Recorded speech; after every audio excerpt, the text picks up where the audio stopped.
Hi everyone, my name is Zintle Nganase and I am with Nwabi Sambolo and Aza Babala, and we are going to be talking about the topic lack of resources and teachers shortage in schools.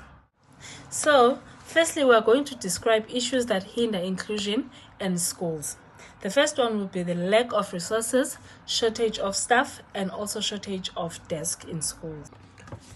Getting on a lack of resources, such as big books and posters in a classroom, could also be a disadvantage in inclusion in a classroom. Why do we say this?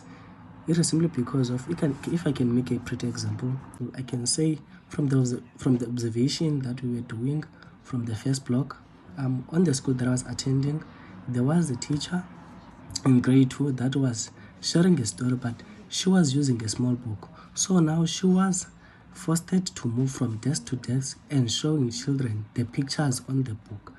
Because of the book wasn't big, so she has to move about 15 desks to show the children what is happening in the story. And that could also lead to distracting inclusion in the class, because of some of the learners might take time to pick out or understand what was happening in the story. I'm going to talk about shortage of staff. Because there was a shortage of staff, it was enforced that there must be a multi-grade teaching, where two grades, for example, grade 3 and 2, were mixed in one class. And that means not everyone gets the attention or feedback they deserved from the teacher. For example, the teacher had no time to mark the work for all the learners. And also, the teacher, there was a case where a teacher had to teach a class in foundation phase and also in intermediate phase. That means learners from the other class, they are left unattended and end up making chaos and also gets disturbed, and the process of learning gets disturbed as well. Continuing from the lack of resources, I will be talking about the shortage of desks. Sharing desks are not suitable for students, especially those who have a special needs or are disabled. Sharing desks are not suitable for students because they lead students to do not concentrate.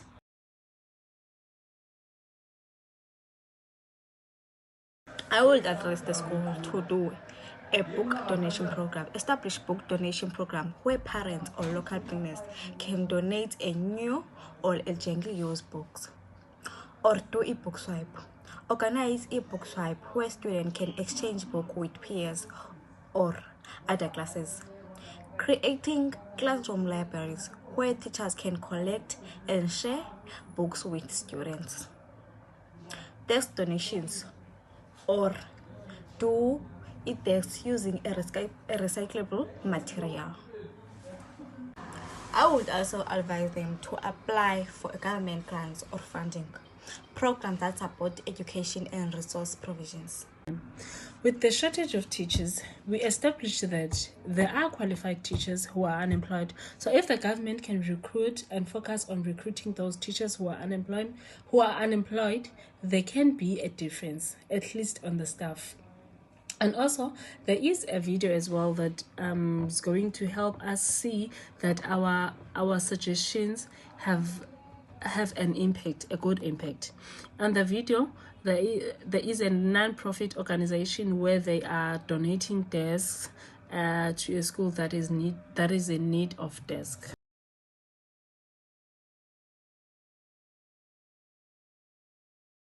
An innovative effort to bring solutions to many challenges facing learners from impoverished rural communities. The idea behind these mobile desks is to make life easy for the learners and teachers. South Africa, like many other countries in the continent and abroad, is facing many infrastructure challenges. These challenges affect the performance of learners, dignity and self-esteem. According to UNESCO, there are 3 million children in South Africa alone that do not have desks at school. In Africa, there are 95 million children without desks at school. And globally, over 400 million children do not have desks at school. By a child not having a desk, their handwriting is affected, their focus, their concentration, their homework delivery, and their overall academic ability is affected. Many foundation-level schools in the rural areas still have no access to desks. We've heard that the school performs well, and the school has a difficulty in terms of desks, and the learners that are facing learning barriers such as sight. So what we want to achieve is to create a fully fledged learner that can achieve great things in the future, because the future of the learners or of the country is in the learner's hands. So our part is to assist the learner become the best version of themselves. You're definitely not doing enough. The only time it will be enough is when every child has a desk in school. And we're very far from that. I do believe that together with private companies, CSI and government, we can make a difference and we can ensure that every child has a desk in school. The Education Department says this donation will add positive impact to these foundation-phase children. It is also a good gesture for our kids in the Eastern Cape to receive this particular donation from Old Mutual and my desk. So I organized it, and today we're witnessing those fruits, and I'm excited. Besides the desk donation, learners are also given free eye test. We are feeling grateful. This is a good innovation. So our kids are going to be more motivated. They're going to have a lot of interest to come to school to learn more. This is so privileged, and then also it advantageous to the learners that have a barrier of not seeing clearly, maybe at the boards, and then can't read properly because they can't see. So Old Mutual ensure providing them with those sunglasses or reading glasses, it is going to give them an advantage of being successful on whatever that they are doing, like more especially when they are reading and then want to see something at the board. Smile and happiness to the little ones confirm the significance of provision of proper infrastructure to produce quality results for the next 12 years. I am Kululeko Nyembezi, SABC News, Matatiele. Thank you very much for listening. That's all from us. Bye-bye.